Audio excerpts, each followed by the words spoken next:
দুর্নীতির আখড়া পশ্চিমাঞ্চল রেলওয়ে, পরিচ্ছন্নতা উপকরণ ভুয়া বিলে ২১ লাখ টাকা গায়েব। অস্তিত্বহীন ঠিকাদার কয়েক গুণ বেশি দামে পণ্য ক্রয়। আগে একটা রেট বললাম না, 50,000-50,000-এর উপরে তো যাবে। 650 টাকা, 5,000, 6,000, 7,000, 8,000 আছে। 6,000 টাকা দিয়ে কিনে হয়েছে, এটা মার্কেট প্রাইস 800 টাকা। আপনার কেমন লাগবে তখন? তখন এই যে আপনার পাশের প্রিন্টারটা। জি জি জি। প্রধান উপদেষ্টা সিইসি বৈঠক নিয়ে চলছে জল্পনা কল্পনা। নির্বাচনের দিনক্ষণ নির্ধারণ বা কমিশনের আস্থা ধরে রাখতে ইতিবাচক হবে প্রত্যাশা বিশেষজ্ঞদের। কিছু কিছু জিনিস আছে ইলেকশন কমিশন নিজেই করতে পারে, তার জন্য পার্লামেন্ট বা অধ্যাদেশ দরকার হবে। নির্বাচন কমিশন সিদ্ধান্ত নেওয়ার ব্যাপারে স্বাধীন, তারা সাংবিধানিকভাবে স্বাধীন প্রতিষ্ঠান, তারা সরকারের নিয়ন্ত্রণে নয়। ডক্টর ইউনূসের সঙ্গে সিইসির বৈঠকের বিষয় স্পষ্ট করার দাবি বিএনপির। দলের নাম ভাঙিয়ে সুবিধাভোগীদের বিষয়ে সতর্ক থাকার আহ্বান রিজভীর। সামাজিক ব্যবসা বদলে দিতে পারে গোটা বিশ্ব, বললেন প্রধান উপদেষ্টা। ধ্বংসের আগে সঠিক পথ ধরার আহ্বান। Healthcare has to come from that angle. That's the only solution healthcare has. Social business. You cannot leave it to business to make money. Then healthcare stays out. আইনে না থাকলেও কেন্দ্রে দেরিতে হাজির শিক্ষার্থীকে পরীক্ষা দেওয়ার সুযোগ ছিল, মত বিশেষজ্ঞের। বিবেচনার আশ্বাস শিক্ষা উপদেষ্টার, খতিয়ে দেখছে বোর্ড। তার কলেজের টিচারদের মাধ্যমে যোগাযোগ করে ওই মেয়েকে পরবর্তী পরীক্ষাগুলো যেন সে অ্যাটেন্ড করে, সেটা নিয়ম আছে।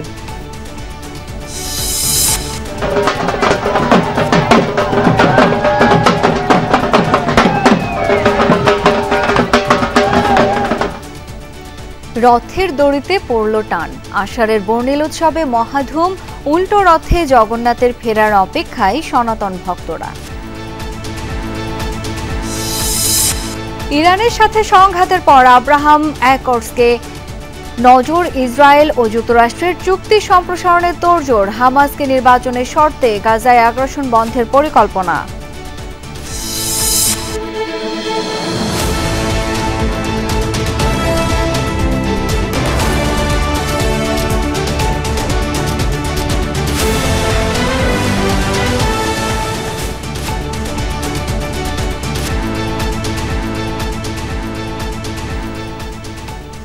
আমন্ত্রণ সন্ধ্যার বাংলাদেশে, সাথে আছি আমি শাওন দত্ত। এতক্ষণ শিরোনাম দেখছিলেন। রেলওয়ে পশ্চিমাঞ্চলের নিত্য জরুরি কেনাকাটায় বড় ধরনের অনিয়ম হয়েছে। কনজারভেন্সি গুডস নামে পরিচিত এসব পণ্য কিনতে কোনো কোনো ক্ষেত্রে দাম দেখানো হয়েছে 6 থেকে 7 গুণ পর্যন্ত। টয়লেট ক্লিনার সহ পরিচ্ছন্নতা উপকরণ ক্রয় বাবদ এক চালানেই বিল করেছে 21 লাখ টাকা। ট্রেন ধোয়ার ব্রাশ, ডিটারজেন্ট, ন্যাকড়া কিনতেও খরচ দেখানো হয়েছে প্রায় 9 লাখ টাকা। আদৌ এসব পণ্য কেনা হয়েছিল কিনা তা নিয়েও প্রশ্ন তোলা হয়েছে অডিট রিপোর্টে।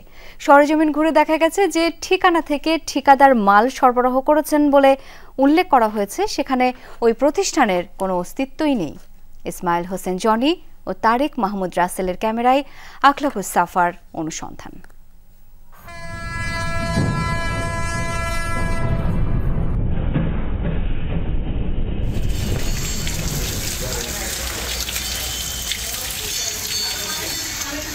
রাজশাহী রেলওয়ে স্টেশনে চলছে ট্রেন ধোয়ার কাজ। শুনতে অবাক লাগবে, এই ডিটারজেন্ট, ব্রাশ আর ন্যাকড়া 4,82,000 টাকায় কিনেছে রেল। আলাদা একটি টেন্ডারে কনজারভেন্সি গুডস নামে কেনা হয় টয়লেট ক্লিনার, মপ সহ 6টি আইটেম। এক্ষেত্রে বিল করা হয়েছে 20,95,000 টাকা। কোনো কোনোটির দাম বেশি দেখানো হয়েছে 5 গুণ পর্যন্ত। বছরের শুরুতে ঠিকাদারি প্রতিষ্ঠান সারোয়ার এন্টারপ্রাইজকে প্রত্যয়নও দিয়েছে রেলওয়ে।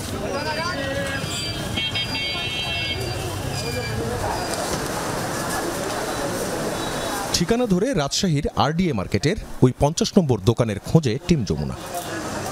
ঠিকানা এসে দেখা যাচ্ছে এটি একটি মশলার দোকান এবং বেশ 4-5 বছর ধরেই এখানে মশলা বিক্রি। এটা কি পাইকারি? এটা তো 20 বছর থেকে গুডাউন করে আছে। এই লোক তো নাই, এই লোক তো মুরব্বী মারা গেছে বহুদিন আগে, উনি তো ভাড়া নিছে। এটা তো ওনার গুডাউন। এই দোকানের ঠিকানা দিয়ে তো রেলের মাল সাপ্লাই হয়েছে। বলতে চাচ্ছি না যে আমি এখন যদি অডিট এসে আপনার কাছে পাবো না, আমি বলতে পারবো না। আমি তো দোকান ভাড়া নিয়েছি, আর এই ধরনের মাল দোকান বিক্রি হয় না কোনোদিন। আমরা মশলা ব্যবসা আজীবন মশলা খেলে। অস্তিত্ব খুঁজে না পাওয়া আরেক ঠিকাদারি প্রতিষ্ঠান আবিদ ট্রেডার্স। প্রত্যয়ন অনুযায়ী রেলকে স্টিল রেক সরবরাহ করেছিল তারা, যেখান থেকে বানানো হয় সেই মার্কেটেই যাচাই করতে চাই আমরা। ওই যে আপনাকে একটা রেট বললাম না, 50,000-50,000-এর উপরে তো যাবে না। দুইটা 6,30,000 টাকা হয়। তো টাকা কীভাবে হবে? এই যে এরকম এটা 4 মিলে আর একটা আছে 5 মিলে অ্যাঙ্গেল, তাও তো আপনার 35। এই যে আবিদ ট্রেডার্স আপনাদের এই মার্কেটের ঠিকানা দিয়ে এই কাজ করে রেলের থেকে এই টাকাগুলো উঠে নিচ্ছে। আবেদ ট্রেডার্সকে তো চিন্তা করলাম না, এই মার্কেটে আবেদ ট্রেডার্সকে আছে। আবিদ ট্রেডার্সও নাই এই মার্কেটে, তাহলে কারা করলো এই কাজ? এই টোনারের বাজার মূল্য আপনি আমি কিনতে গেলে 600 থেকে 800 টাকা ম্যাক্সিমাম, আর সেখানে এক একটি টোনার বাংলাদেশ রেলওয়ের কিনতে লাগে 5,190 টাকা। এ কী করে সম্ভব? এর মধ্যে আছে ভ্যাট, ট্যাক্স আর ঠিকাদারের কমিশন। অনলাইনে যাচাই করেও দেখা যায় দাম বেশি দেখানো হয়েছে কয়েক গুণ। 600 টাকা জিনিস নিয়ে যাচ্ছে, 450 টাকা 550 টাকা আমরা দিচ্ছি। তারপরে ওদের যেটা সেটা ওরা আর ওদের ইয়াতে জানে, কারণ আমরা জানি যে 650 টাকা টোনার ওরা 5,000, 6,000, 7,000, 8,000 কাছে। পশ্চিমাঞ্চল রেলের মহাব্যবস্থাপকের রুমেও আছে এমনই একটি প্রিন্টার।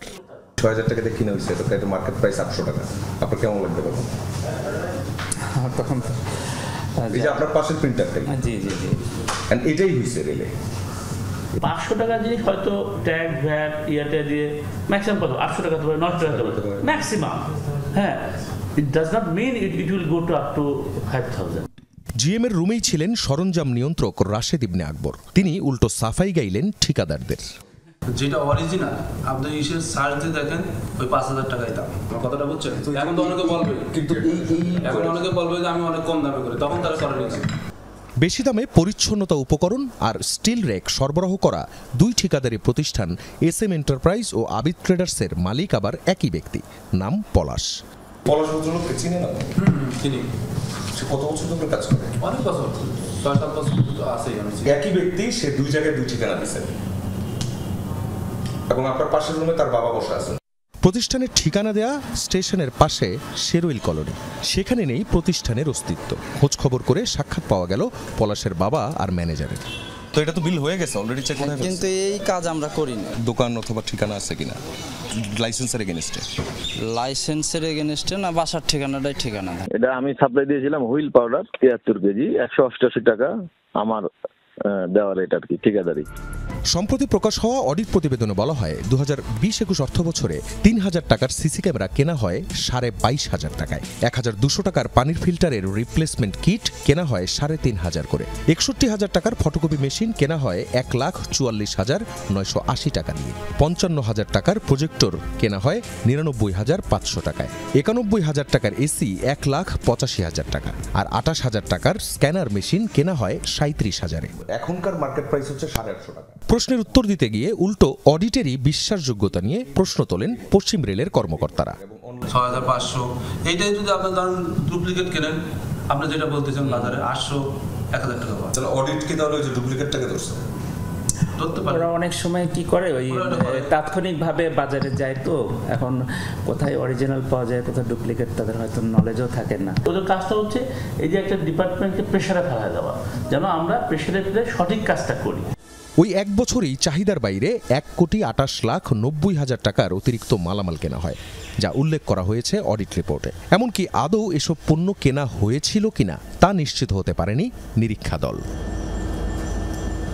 বাজার মূল্যের চাইতে কয়েক গুণ বেশি দামে পণ্য কেনা রেলের জন্য নতুন কিছু নয়। প্রতি বছরই এই ধরনের কেনাকাটা হয়, কোনোটা অডিটে ধরা পড়ে, কোনোটা ধরাই পড়ে না। আর যেসব অডিটে ধরা পড়ে সেগুলোরও কোনো দৃষ্টান্তমূলক সাজাও হয় না, যে জন্য নজিরও সৃষ্টি হয় না। এই কেনাকাটার দুর্নীতি এগুলো বন্ধ করার জন্য দরকার পদ্ধতিগত সংস্কার, নিশ্চিত করা স্বচ্ছতা ও জবাবদিহিতা। আখলাকুস সাফা, যমুনা নিউজ, রাজশাহী। প্রধান উপদেষ্টার সাথে সিইসির বৈঠকে কি নিয়ে আলোচনা হয়ে থাকতে পারে এ নিয়ে চলছে নানা বিশ্লেষণ। নির্বাচন এবং রাজনৈতিক বিশেষজ্ঞরা বলছেন, নির্বাচনের সম্ভাব্য তারিখ সম্পর্কে ধারণা, কমিশনের প্রস্তুতি এবং সংস্কার প্রস্তাব নিয়ে আলোচনা হতে পারে। উঠে আসতে পারে সাবেক নির্বাচন কমিশনারদের গ্রেপ্তারে কমিশনের উদ্বেগের বিষয়টিও। এই ধরনের বৈঠক চলমান রাখার পরামর্শ তাদের।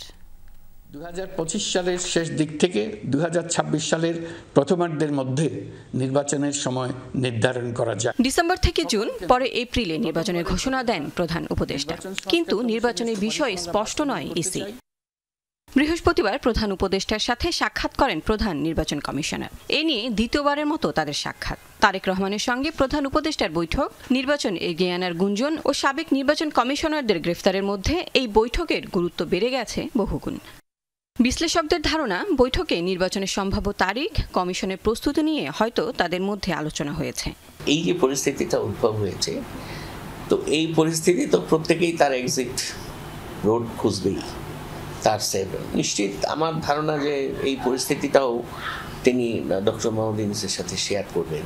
এই ধরনের পরিস্থিতি হলে মানে নির্বাচন কমিশনের উপরে যে একটা চাপ পড়তে পারে, এই মেসেজটাও হয়তো তাদেরকে দেবেন বলে আমার মনে হয়। তাদের মধ্যেও তো এক ধরনের অনিশ্চয়তা কাজ করতেছে, কারণ সরকারের এক এক সময়ে তার অবস্থানের পরিবর্তনে সবচেয়ে বেশি কনফিউজ তো তারাই।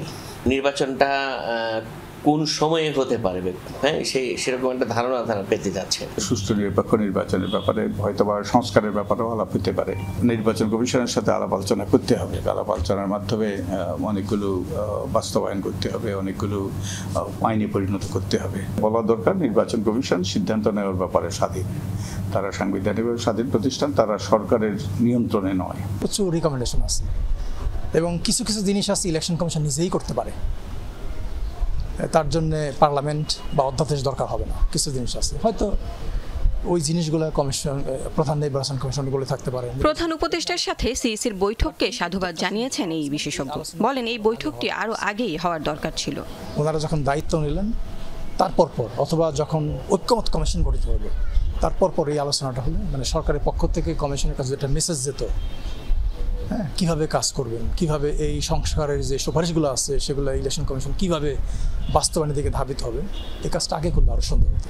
নির্বাচনের দিনক্ষণ কিংবা কমিশনের আস্থা ধরে রাখা সহ বৈঠকের ফলাফল ইতিবাচক হবে প্রত্যাশা বিশেষজ্ঞদের। লাভলি বিথি, যমুনা নিউজ, ঢাকা। প্রধান উপদেষ্টার সঙ্গে সিইসির বৈঠকের বিষয়গুলো জনগণের সামনে স্পষ্ট করার দাবি জানিয়েছে বিএনপি।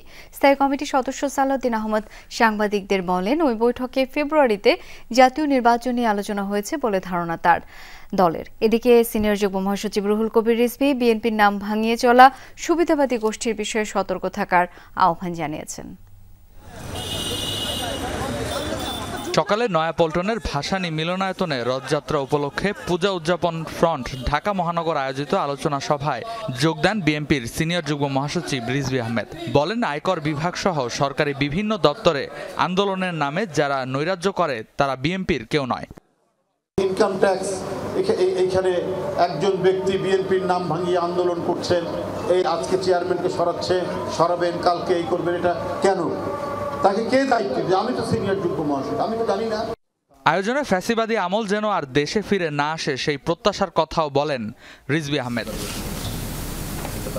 এদিকে বিকেলে নিজ বাসায় সাংবাদিকদের সাথে মতবিনিময় করেন বিএনপির স্থায়ী কমিটির সদস্য সালাউদ্দিন আহমদ। প্রধান উপদেষ্টা ও প্রধান নির্বাচন কমিশনারের মধ্যকার বৈঠকের বিষয়গুলো জনগণের সামনে উত্থাপনের দাবি জানান তিনি।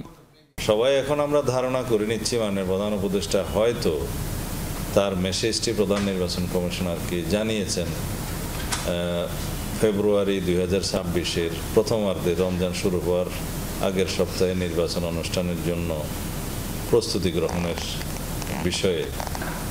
সালাউদ্দিন আহমদ আরও বলেন, দেশের বর্তমান প্রেক্ষাপটে স্থানীয় সরকার নির্বাচনের আয়োজনের সুযোগ নেই।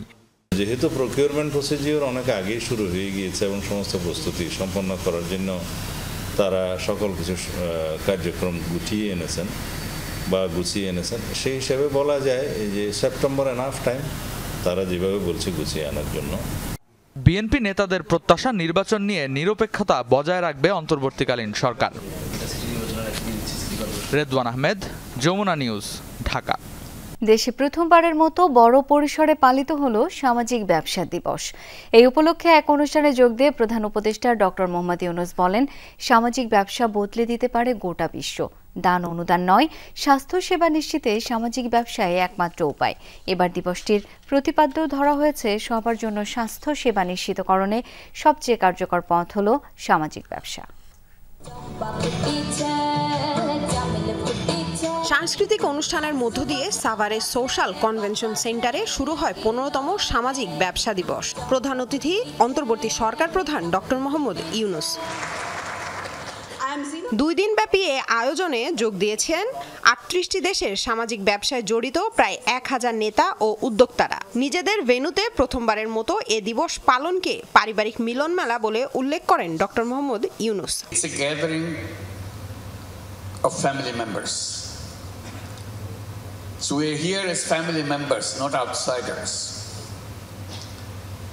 All you have so many stories to tell. শান্তিতে নোবেলজয়ী এই অর্থনীতিবিদ মনে করিয়ে দেন, টেকসই জীবন ব্যবস্থা পেতে সামাজিক ব্যবসার বিকল্প নেই। শিক্ষা ও স্বাস্থ্যের ক্ষেত্রেও এর আবশ্যকতা তুলে ধরেন professor Yunus. Healthcare has to come from that angle. That's the only solution healthcare has. Social business angle. You cannot leave it to business to make money. Then healthcare stays out. People are left out. Nobody can solve that problem. If you leave it to charity, you cannot solve it. Only solution is social business solution. Yes, there will be business solution. Yes, there will be donation solutions. But the robust path is the social business solution. সরকার প্রধান বলেন, দেশে সামাজিক ব্যবসা দিবস পালন করতে চাইলেও বিগত সরকার তা হতে দেয়নি। এমনকি 3-0 পৃথিবী গড়ার যে ধারণা তা নিয়ে একটি বিশ্ববিদ্যালয় করার অনুমোদনও মেলেনি। I was here before in an empty hall, empty place, and wondered when we will have our conference here. This was built for Social Business Day, but you couldn't hold that Social Business Day. Not because we are not ready, because government will not allow to make it happen. প্রধান অতিথির বক্তব্যে doctor Yunus যুদ্ধ হানাহানি দূর করে সুন্দর পৃথিবী গড়ে তুলতে সবার প্রতি আহ্বান জানান। All kinds of terrible things started happening. We never thought this will happen. India, Pakistan gets into war. We had the Ukraine going on. Shockingly. Lamia Tithi, Jamuna News, Savar, Dhaka. জনগণকে ভোটাধিকার থেকে বঞ্চিত করার অভিযোগে রাজধানীর শেরেবাংলা নগর থানার মামলায় সাবেক প্রধান নির্বাচন কমিশনার KM নুরুল হুদাকে দ্বিতীয় দফায় 4 দিনের রিমান্ড মঞ্জুর করেছেন আদালত। ঢাকার চিফ মেট্রোপলিটন ম্যাজিস্ট্রেট আদালত শুক্রবার এই আদেশ দেন। রাতের ভোটের কারিগরদের চিহ্নিত করতে এই রিমান্ড আবেদন জানিয়েছেন বাদীপক্ষের আইনজীবী। 4 দিনের রিমান্ড শেষে আদালতে হাজির করা হয় সাবেক CSC KM নুরুল হুদাকে। রাষ্ট্রদ্রোহ ও প্রহসনের নির্বাচন সম্পর্কে জানতে ফের 10 দিনের রিমান্ড চাওয়া হয়। আদালত 4 দিনের রিমান্ড মঞ্জুর করেন। পুলিশ পাহারায় বেলা 2:30টার দিকে আসামিকে CMM আদালতে তোলা হয়। আদালতকে রাষ্ট্রপক্ষের আইনজীবী বলেন, সাবেক CSC নুরুল হুদা প্রহসনের পাতানো নির্বাচন করে সরকারি অর্থ আত্মসাৎ করেছেন। নুরুল হুদার অপকর্মে আর কারা জড়িত তা জানতে তাকে রিমান্ডে নেয়ার প্রার্থনা করেন। বিভিন্ন যে ল এনফোর্স এজেন্সিকে ব্যবহার করেছেন, সেখানে স্বরাষ্ট্রমন্ত্রী সহ ফ্যাসিস্ট হাসিনা এবং মন্ত্রিসভা এবং কারা কিভাবে জড়িত সেই বিষয়গুলি কি আরও জিজ্ঞাসাবাদ করার জন্য ওনাকে আরও সময়ের প্রয়োজন, সেই জন্য 10 দিনের রিমান্ড প্রার্থনা করেন।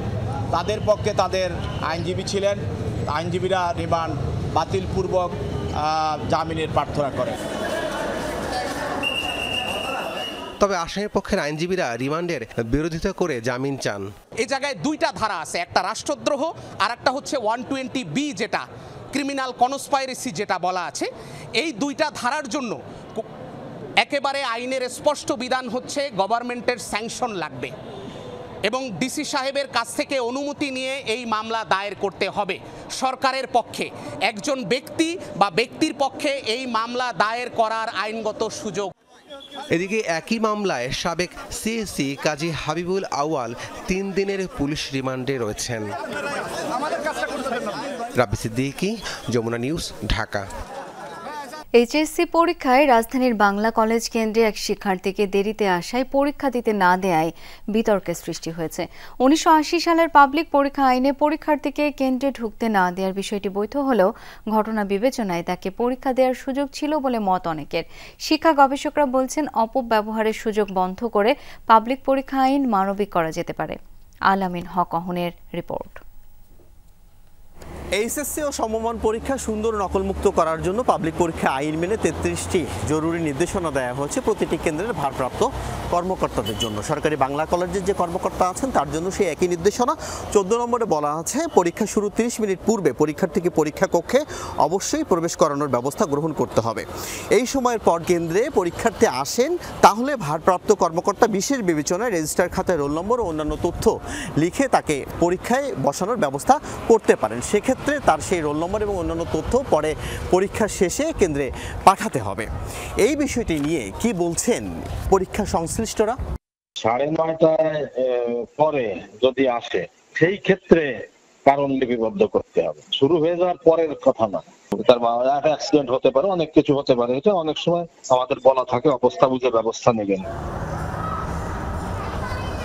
ঢাকা শিক্ষা বোর্ড ল্যাবরেটরি কলেজের শিক্ষার্থী আনিসা আহমেদ কেন্দ্রে আসেন পরীক্ষা শুরুর কমপক্ষে ঘণ্টাখানেক পর।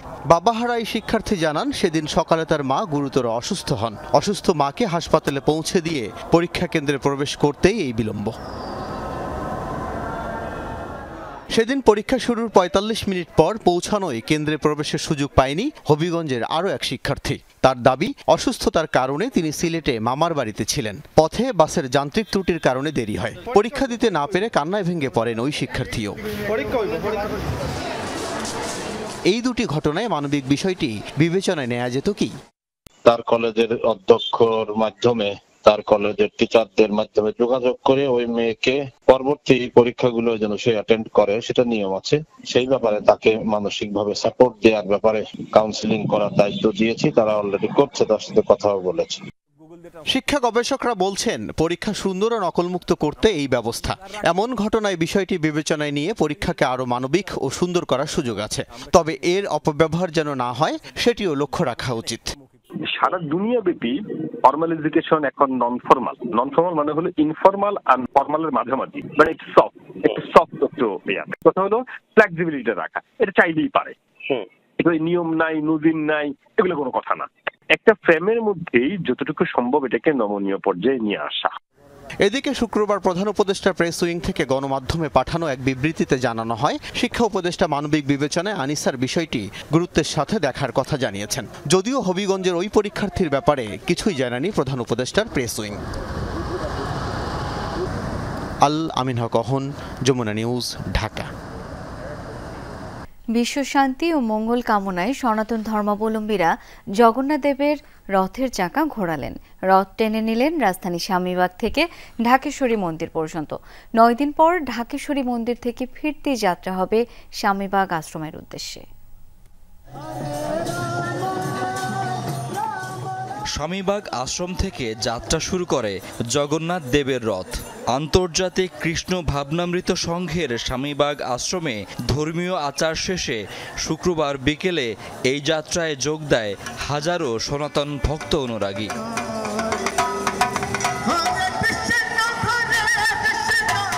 সনাতন ধর্মবিশ্বাস মতে কৃষ্ণ ও বলরামের কাছে বোন সুভদ্রা নগর ভ্রমণের ইচ্ছা প্রকাশ করেন। বোনের ইচ্ছা পূরণের জন্য দুই ভাই রথ তৈরি করে ভ্রমণে বের হন। সেখান থেকেই প্রতি বছর আষাঢ়ের শুক্লপক্ষের দ্বিতীয়া তিথিতে এ রথ উৎসব পালন করা হয়। জগন্নাথ কুরুক্ষেত্র থেকে ভক্তরা রথ টেনে বৃন্দাবনে নিয়ে যায়, এটা হচ্ছে উদ্দেশ্য। ভক্তের জন্য সে স্বয়ং পৃথিবীতে আসে, সেই রাস্তায় তার ভক্তকে নিজে দর্শন দেয়। ভগবান জগন্নাথ দেব বছরে একবার আসেন, রাজপথে এসে দর্শন দেয় সবাইকে। বিশাল কাঠের রথে 3 দেবতার বিগ্রহ বসিয়ে শোভাযাত্রা করা হয়। ভক্তরা রথের রশি টেনে এগিয়ে নিয়ে যান শহরের এ মাথা থেকে ও মাথা পর্যন্ত। এর মাধ্যমে জগন্নাথের কৃপা লাভের আশা তাদের। আমাদের দেশটা একটু ভালো থাকুক, আমাদের সনাতন ধর্মের উপরে কোনো চাপ সৃষ্টি না হোক। কৃপা করবে আমাদের উপরে, এতটুকুই আসে ভালো থাকার জন্য। প্রতি বছর আমরা এই উৎসবটা করতাম, দেশের জন্য শান্তি আসে, সবাই যেন আমরা সম্প্রীতির সাথে বসবাস করতে পারি। জগতের সবাই শান্তি কামনায় এই রথযাত্রা। রথযাত্রা রাজধানীর বিভিন্ন সড়ক ঘুরে ঢাকেশ্বরী জাতীয় মন্দিরে গিয়ে শেষ হয়। 9 দিন পর উল্টো যাত্রায় রথ ফিরবে স্বামীবাগ আশ্রমে। আনুষ্ঠানিকতা শেষে একই পথে উল্টো রথযাত্রা হবে জগন্নাথ দেবের। সনাতন ধর্মাবলম্বীরা বিশ্বাস করেন এই রথযাত্রার মাধ্যমে বিশ্ব শান্তি প্রতিষ্ঠা হবে, মানুষে মানুষে ভ্রাতৃত্ব বাড়বে, ভক্তদের মনের আশা পূরণ হবে। শাকির হাসান, যমুনা নিউজ, ঢাকা। বর্ণিল আয়োজন আর উৎসবে বিভিন্ন জেলায় অনুষ্ঠিত হয়েছে সনাতন ধর্মের অন্যতম উৎসব রথযাত্রা। চট্টগ্রাম, গাজীপুর থেকে শুরু করে দক্ষিণাঞ্চল সব জায়গাতেই ঘোরে রথের চাকা। বিশ্ব শান্তি কামনা করেন ভক্ত অনুরাগীরা।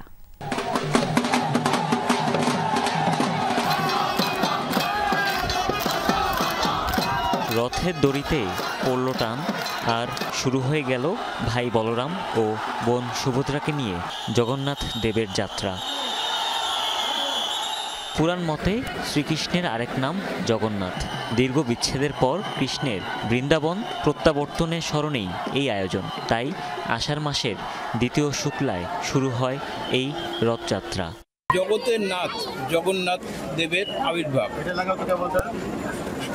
এটা মহা আনন্দের দিন। জগতের সে নাথ, সে আসছে আজকে তার রথযাত্রা, মানে তার উপলক্ষে অনুষ্ঠান। বৃন্দাবন থেকে দ্বারকার উদ্দেশ্যে রওনা হয়েছিলেন, সেটা ঐতিহ্যবাহী সনাতন ধর্ম বিশ্বাস করে পালন করে। এই রথ টানার জন্য অনেক দূর দূরান্ত থেকে অনেকে এসেছে, আমরাও এসেছি। ঢাকার ধামরাইয়ে 400 বছরের পুরনো ঐতিহ্যবাহী যশোমাধবের এই রথযাত্রার আয়োজন। বিকেলে রথের রশিতে টান দিয়ে এর উদ্বোধন করেন স্বরাষ্ট্র উপদেষ্টা। পরে রথের সাথে সাথে এগিয়ে চলে ভক্ত অনুরাগীরা। বর্তমান অন্তর্বর্তী সরকার একটি বৈষম্যহীন ও মানবিক বাংলাদেশ প্রতিষ্ঠার লক্ষ্যে নিরলসভাবে কাজ করে যাচ্ছে। দীর্ঘদিনের বৈষম্য আর অনিয়ম দূর করে দেশে স্থায়ী শান্তি প্রতিষ্ঠা করাই এই সরকারের মূল লক্ষ্য। সনাতন ধর্মমতে জগন্নাথ হলেন জগতের ঈশ্বর, যার অনুগ্রহ পেলে হয় মুক্তিলাভ। সেই বিশ্বাস থেকেই চট্টগ্রামের প্রবর্তক মোড় থেকে রথযাত্রার আনুষ্ঠানিকতা শুরু হয়। আমার একটা বিশ ছিল কৃষ্ণ হওয়ার, এখন হয়ে গেছে। চাওয়া ছিল যে সবাই যাতে একসাথে ভগবানের ধামে যেতে পারে, সবাই সাথে ভগবানের আরাধনা করতে পারে। মিলন মেলার মাধ্যমে আমরা সমস্ত জগৎবাসীর শান্তি কামনা করি। এছাড়া ভাওয়াল রাজাদের দ্বারা প্রচলিত মানিক্য মাধবের রথযাত্রা বের হয় গাজীপুরেও। জগন্নাথের রথের চাকা ঘুরেছে রংপুর আর গোপালগঞ্জেও। আগামী 5 জুলাই উল্টো রথ টানের মধ্য দিয়ে শেষ হবে সনাতন ধর্মাবলম্বীদের উৎসবের এই আনুষ্ঠানিকতা। হুমায়ুন রশিদ, যমুনা নিউজ। বাংলাদেশের সাথে দীর্ঘদিন ধরে ঝুলে থাকা অমীমাংসিত সমস্যার সমাধানের জন্য অপেক্ষা করছে ভারত। বৃহস্পতিবার নিয়মিত ব্রিফিংয়ে দেশটির পররাষ্ট্র মন্ত্রণালয়ের মুখপাত্র রণধীর জয়সওয়াল এই মন্তব্য করেছেন। এসব সমস্যা নিয়ে বিভিন্ন বৈঠকে আলোচনা হয়েছে বলেও জানান তিনি। The trade-related amendments announced by India in respect of Bangladesh ন্যায্যতা, সমমর্যাদা ও পারস্পরিক সম্পর্কের উপর ভিত্তি করে বাংলাদেশের জন্য কিছু বাণিজ্য সংশোধনী প্রস্তাব করেছে ভারত। আমরা বাংলাদেশের দিক থেকে দীর্ঘদিন ধরে ঝুলে থাকা অমীমাংসিত সমস্যাগুলোর সমাধানের জন্য অপেক্ষা করছি। অতীতে বাণিজ্য সচিব পর্যায় সহ বিভিন্ন বৈঠকে এই বিষয়গুলো ভারতের পক্ষ থেকে উত্থাপন করা হয়েছে। বাংলাদেশের আগামী দিনের রাজনীতি যেন স্বচ্ছ ও সুন্দর হয় এবং নতুন কোনো ফ্যাসিবাদের জন্ম যেন না হয়, সে বিষয়ে সবাইকে সচেতন থাকার আহ্বান জানিয়েছেন জামায়াতের আমির ডাক্তার শফিকুর রহমান। সকালে মৌলভীবাজার জেলা জামায়াতের সাবেক আমির দেওয়ান সিরাজুল ইসলামের কবর জিয়ারত করেন তিনি। এরপর তার পরিবারের সাথে সাক্ষাৎ করেন ডাক্তার শফিকুর রহমান। এ সময় জামায়াত আমির বলেন, রাজনৈতিক দলের নেতারা নিজেদের বক্তব্য যেরকম বলেন সেভাবে দলীয় স্বার্থের ঊর্ধ্বে উঠে যেন দেশ ও জাতির স্বার্থ দেখতে পারেন। রাজনীতি বাংলাদেশের যেন স্বচ্ছ হয়, সুন্দর হয়। আগামীর রাজনীতিটা যেন আবার ফ্যাসিবাদের কোনো জন্ম না দেয়, বরঞ্চ জনপ্রত্যাশা যেন পূরণ হয়। প্রশাসনের ফিটনেস ও নিরপেক্ষতা প্রমাণে অন্তত সিটি কর্পোরেশন, উপজেলা বা পৌর নির্বাচন জাতীয় নির্বাচনের আগে হওয়া উচিত বলেছেন গণ অধিকার পরিষদের সভাপতি নুরুল হক নূর। দুপুরে রাজধানীর ডিপ্লোমা ইঞ্জিনিয়ার্স ইনস্টিটিউটে দলের বিশেষ বর্ধিত সভায় কথা বলেন তিনি। নূর বলেন, সরকার আগের মতো দিনের ভোট রাতে করে কিনা স্থানীয় সরকার নির্বাচন হলে তারও প্রমাণ পাওয়া যাবে। গণ অধিকার পরিষদের সভাপতি বলেন, আনুপাতিক হারে নির্বাচন নিয়ে একটি প্রধান রাজনৈতিক দল ছাড়া সব দলই একমত। জানান, আগামী নির্বাচনে ৩০০ আসনে প্রার্থী দেবে গণ অধিকার পরিষদ। জাতীয় নির্বাচনের আগেই স্থানীয় নির্বাচনটা হওয়া দরকার, কারণ এখন এই প্রশাসন রাতে ব্যালট বাক্স ভরে না দিনের বেলায় বিরোধী দল ধরেন ভিন্ন মতের লোকজনকে কেন্দ্র ছাড়া করে নির্দিষ্ট দলের লোকের পক্ষে সিল মারে, সেটা তো আমরা বুঝতেছি না। স্থানীয় নির্বাচনের অন্তত ২-১টি ধাপের নির্বাচন সরকারকে করে প্রশাসনের ফিটনেস পরীক্ষা করতে হবে। কারিগরি ত্রুটির কারণে হযরত শাহজালাল আন্তর্জাতিক বিমানবন্দরে জরুরি অবতরণ করেছে বিমান বাংলাদেশ এয়ারলাইন্সের একটি আন্তর্জাতিক ফ্লাইট। সকালে সিঙ্গাপুরের উদ্দেশ্যে ঢাকা থেকে উড্ডয়নের পরপর ইঞ্জিনের ত্রুটি দেখা যায়। ফ্লাইটটি জরুরি অবতরণের সংকেত পাঠায় পাইলট। বিমানটি বাংলাদেশ সময় সকাল ৮টা ৩৮ মিনিটে উড্ডয়নের পরপরই প্রায় ২৫০০ ফুট উচ্চতায় পৌঁছালে বিমানের ক্যাপ্টেন ইঞ্জিন সংক্রান্ত সমস্যার বিষয়টি ফ্লাইট নিয়ন্ত্রণ কক্ষকে জানান এবং দ্রুত ঢাকায় ফিরে আসার সিদ্ধান্ত নেন। পরবর্তীতে বিমানটি স্থানীয় সময় ৮টা ৫৯ মিনিটে সম্পূর্ণ নিরাপদে বিমানবন্দরে অবতরণ করে। ফ্লাইটে মোট ১৫৪ জন যাত্রী এবং ৭ জন ক্রু ছিলেন। তারা সবাই নিরাপদে আছেন বলে নিশ্চিত করেছে কর্তৃপক্ষ। তবে পরবর্তীতে রানওয়ে পরিদর্শনে কোনো অনাকাঙ্ক্ষিত বস্তু বা পাখির উপস্থিতি পাওয়া যায়নি। অবশ্য বিমানের ইঞ্জিন কাউলিংয়ে রক্তের দাগ দেখা যায়, যা সম্ভাব্য পাখি সংঘর্ষের ইঙ্গিত করে। চুরি করা শস্য আমদানির অভিযোগে বাংলাদেশি কিছু প্রতিষ্ঠানের উপর নিষেধাজ্ঞা দিতে ইউরোপীয় ইউনিয়নের কাছে আহ্বান জানিয়েছে ইউক্রেন। বার্তা সংস্থা রয়টার্সের এক প্রতিবেদনে উঠে এসেছে এই তথ্য। রয়টার্স জানায়, ইউক্রেনের অভিযোগ রাশিয়ার দখল করা ইউক্রেনীয় ভূখণ্ডে উৎপাদিত শস্য আমদানি করছে কিছু বাংলাদেশি প্রতিষ্ঠান। ভারতে অবস্থিত ইউক্রেনের দূতাবাস এই বিষয়ে বাংলাদেশের পররাষ্ট্র মন্ত্রণালয়ে ৪ বার চিঠি পাঠিয়েছে বলেও ওই প্রতিবেদনে উল্লেখ করা হয়েছে। চিঠিতে অভিযোগ করা হয়েছে, চুরি করা ১.৫ লাখ টন শস্য রপ্তানি করেছে রাশিয়ার বিভিন্ন কোম্পানি। এসব শস্য গ্রহণ না করার জন্য ঢাকাকে অনুরোধ জানায় ইউক্রেন। তবে ঢাকার তরফ থেকে কোনো জবাব দেওয়া হয়নি বলে রয়টার্সের কাছে দাবি করে ভারতে নিযুক্ত ইউক্রেনের রাষ্ট্রদূত। ইরানের সাথে সংঘাত শেষে এবার বহুল সমালোচিত আব্রাহাম অ্যাকর্ডস নিয়ে উঠে পড়ে লেগেছে ইসরায়েল ও যুক্তরাষ্ট্র। সৌদি আরব ও সিরিয়া সহ বিভিন্ন আরব দেশকে যুক্ত করে এই চুক্তি সম্প্রসারণের পরিকল্পনা করছেন ডোনাল্ড ট্রাম্প ও ইসরায়েলি প্রধানমন্ত্রী বেনিয়ামিন নেতানিয়াহু। এছাড়াও ২ সপ্তাহের মধ্যে গাজায় সংঘাত বন্ধ করে হামাসকে নির্বাসনে পাঠানোর পরিকল্পনাও রয়েছে তাদের। আরব আমিরাত, মিশর সহ ৪টি আরব দেশ শাসন করবে গাজাকে নেওয়া হয়েছে এমন রূপরেখা। ২ সপ্তাহের মধ্যে গাজায় সংঘাত বন্ধের সিদ্ধান্ত নিয়েছেন মার্কিন প্রেসিডেন্ট ডোনাল্ড ট্রাম্প ও ইসরায়েলি প্রধানমন্ত্রী বেনিয়ামিন নেতানিয়াহু, জানিয়েছে বেশ কয়েকটি ইসরায়েলি গণমাধ্যম। গত সোমবার রাতে ২ নেতার মধ্যে ফোন আলাপে নেওয়া হয় এই সিদ্ধান্ত। ২ নেতার আলাপে গাজার জন্য একটি নতুন পরিকল্পনাও গ্রহণ করা হয়, যার মধ্যে হামাসকে নির্বাসনে পাঠিয়ে গাজায় সংযুক্ত আরব আমিরাত, মিশর সহ ৪টি আরব দেশের শাসন প্রতিষ্ঠার কথা রয়েছে। যদিও নির্বাসনে যেতে কোনোভাবে রাজি নয় স্বাধীনতাকামী সংগঠনটি। এছাড়া জিম্মি মুক্তির ব্যাপারে নেওয়া হবে জরুরি পদক্ষেপ। ইরানের বিরুদ্ধে বিজয় শান্তি চুক্তি সম্প্রসারণের জন্য এক নতুন পথ খুলে দিয়েছে। আমরা সেটি নিয়েই কাজ করছি।